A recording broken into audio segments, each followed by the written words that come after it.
Funny story about All I Want to Do, and that is that was the song I felt like when we created the list of songs and the order of the record, I felt like that song was a B-side and should be left off.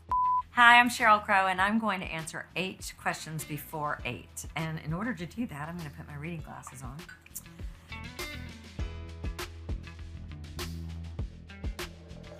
If Lilith Fair were making a comeback today, who would you want to see headlining? Wow. Well, I mean, one of my favorite people to watch and one of my favorite people whose audience I love to watch is Chappell Roan, because I feel like she just invites people to come and be themselves and be lost in it.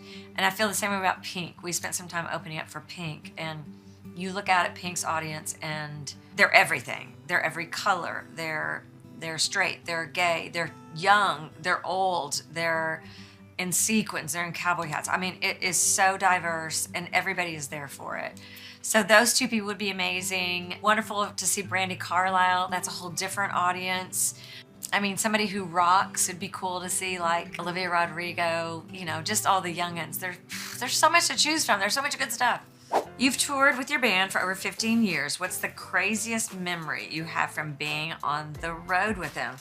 Well, I would say my band and I, we sort of have this attitude that every time we walk on stage, we feel like we're getting away with something. It's like, can you believe they're still letting us do this? We played Glastonbury, which is a massive festival, and we also played Bonnaroo in the same year. And it was sort of like, I mean, are people even gonna come to see us play? I'm sure there are gonna be a lot of other people playing at the same time. And just to see an audience of like 110,000 people singing lyrics to songs that are like 30 years old, it blew our minds. Not just people our age, but their kids singing the words, and that was amazing. And then there was one other gig, actually we played a winery in Canada, where by the time we played, the entire place was filled with drunk people. And people were falling down. I mean, there were some crazy things for us to watch from the stage where we did sort of laugh our ass off. But anyway. You once said that you own 200 guitars and all of them have different personalities. Where do you keep them all and how do you decide which one you want to use? That's a really good question. So I have a studio above my barn. Nashville's really interesting. You can live like in a subdivision and still have like 10 acres. So we have a barn, downstairs are horses, and then upstairs I put in a writing studio, but it's actually technically a studio. And I have a ton of them hanging on the walls. And the reason I say they have different personalities is when you think about a guitar that you bought that was like from the 1950s, that guitar has been held and played by so many different people with different stories. And I just think that the instrument takes on some of that juju. So that's my story. Tell us about the new normal and what inspired you and the real lowdown to start recording music. So I've been with this band for 13 years, and we sound check and we always jam on different ideas. And every time we do it, I'm always like, we should go in the studio and just like put this down. We should write. And so finally we did it. And we've been recording in the studio together, and it's been amazing. We've done 7 songs and we've put 2 out already, The New Normal and See You on the Other Side. And see, The New Normal is really inspired by the wackiness that's going on in the press. Like, for instance, they announced that they had taken DNA from a woolly mammoth and were bringing back a woolly mammoth. I mean, there's some crazy stuff out there. And you go, is this the new normal? That's what inspired it. Okay, artists across all genres have covered your songs. Are there any specific covers that have been your favorite? Gosh, there have been a lot of people. We were just talking about how Billy Ray Cyrus did Real Gone, and he was amazing. Winona Judd did a song called Father Son. Actually, I love Phoebe Bridgers' version of Strong Enough. I mean, there's just been so, and Haim, there have been some amazing versions that have made me feel really pampered, I guess.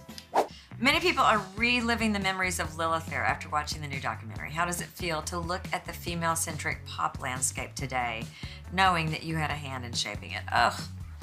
I mean, to even think that I had a hand in shaping the landscape of female artists today is super humbling.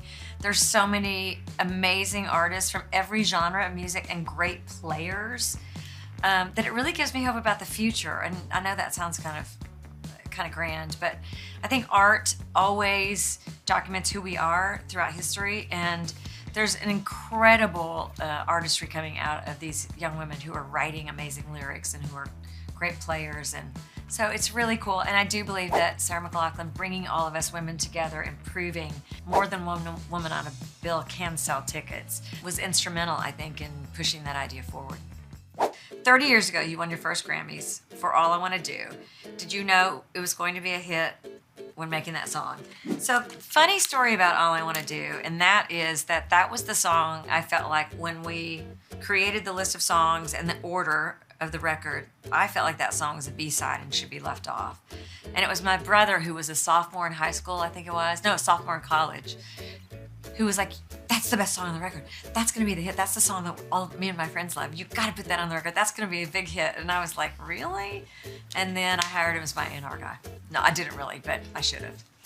What was the most formative album you owned as a kid? Okay, I think one of the albums for me that was a game changer, actually two, was Stevie Wonder, Inner Visions. And I think because I could feel the stories, I could feel his experience in the stories on that record. And just melodically, that record still just slays me. And then another album that was really instrumental for me in wanting to do what I was doing was Fleetwood Mac, actually, and Rumors, both of those records. I kind of grew up wanting to be Stevie Nicks. Thanks for watching. This has been really fun. Some great questions. Glad you guys stuck with me. And check out The New Normal. We've got a couple of songs. Real Gone, see you on the other side, and more stuff coming.